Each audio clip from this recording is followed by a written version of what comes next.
Hey guys, it's John here from InfoHut again. Now today's test is an iPhone 7 waterproof test. So let's get started. First up, this is the iPhone 7 Plus. So everything's exactly the same with the seals on the actual iPhone 7 and 7 Plus. Both are pretty much identical except for the rear camera. So here goes. Now this is just, I would say probably the water temperature is about 18 degrees Celsius. So it's not hot, not cold exactly. Now from what the IP, I think 67 standard says is that it can last under water for about 30 minutes in fresh water. And Apple has labeled this as splash proof and water resistant. So according to the standards, I'll put that at the end and in the description what it means exactly, and there'll be more of an explanation. So as you can see, it still takes calls. I'm calling from my home number, obviously. Now it's pretty hard to actually try to answer a call, but you'll see that the phone, it does still vibrate. The touch capacitor is actually hard to operate due to the fact that I've got gloves on, so I'm trying to push it in a way that it does work. With fingers it actually does work, but obviously when you do get it in water, the last thing you want to be doing is going through your menus and stuff like that. So as you can see, there is no visible signs of actual water going through. You can see me rubbing off things at the top, as I could see actual bubbles. I thought that might have been something under the screen, but it's just actual bubbles on the outside in the way it went in. So it's very, very stable, as I thought Apple would make it. And you have to remember that Apple are mass producing this item, so they have to take into account a lot of the worst case scenarios to avoid any type of backlash. Now what I'm going to do is further on, as I did realize that most situations where people do get water damage is the occasion where they do drop it in a pool, and they quickly pull it out, or on most occasion it's stuff like drinks, wine, and soda, and coffee that does get spilt on there. So what I've noticed is that from previous phones I have seen that do have damage from liquid, is that stuff like soda, it's very sugary, and it creates like a syrup on the inside. So what I'm going to do is get some Fanta and just pour a bit.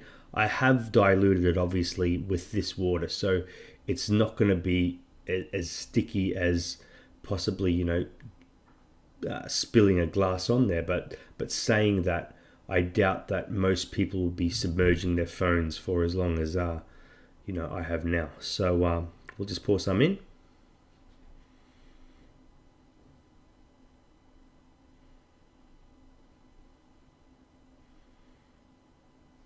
Now, unfortunately, I need to change the settings on actually making the screen not dim, so it doesn't mean it's turned off. And it's actually seeming fine. There's no leaks in the screen from what I can see, and everything seems pretty normal.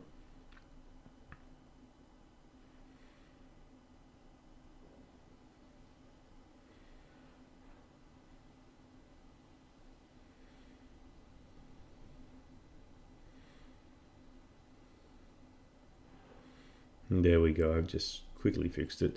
So now the next step is I'm going to put a bit of water, and I am putting obviously some hot coffee. It's actually a bit of black espresso with a little bit of milk.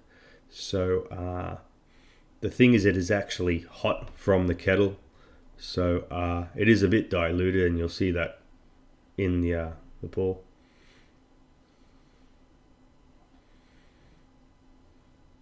And as I'm pouring hot coffee on there, there's no distortion.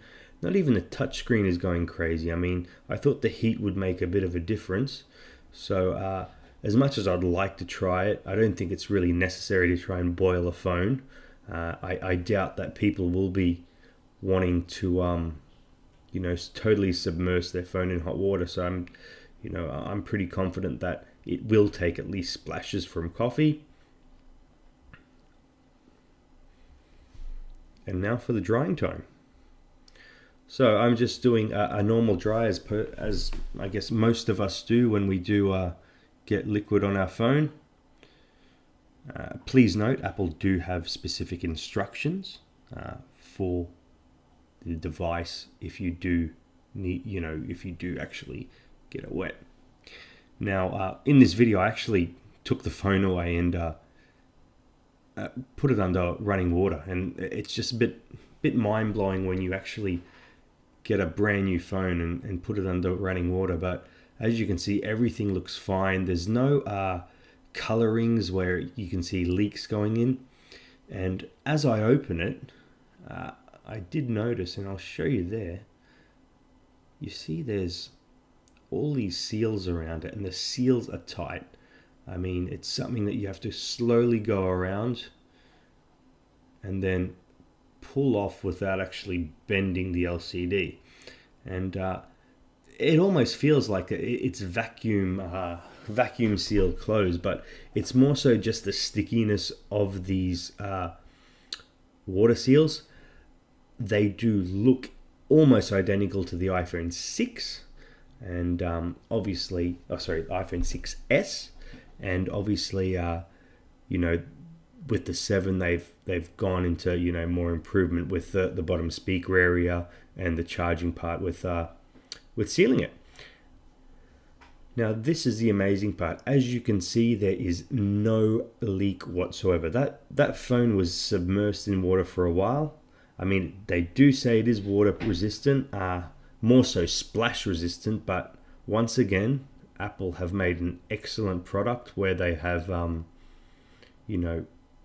designed it perfectly, and I'm really impressed that I was expecting to see at least some little water leak, but that's amazing. So that's the end of this part. If you look on the next videos, I'm going to show you the teardown of the screens and the rest of the parts. So thanks again for watching. Please subscribe, and if you do have any questions, drop a comment below. Thanks.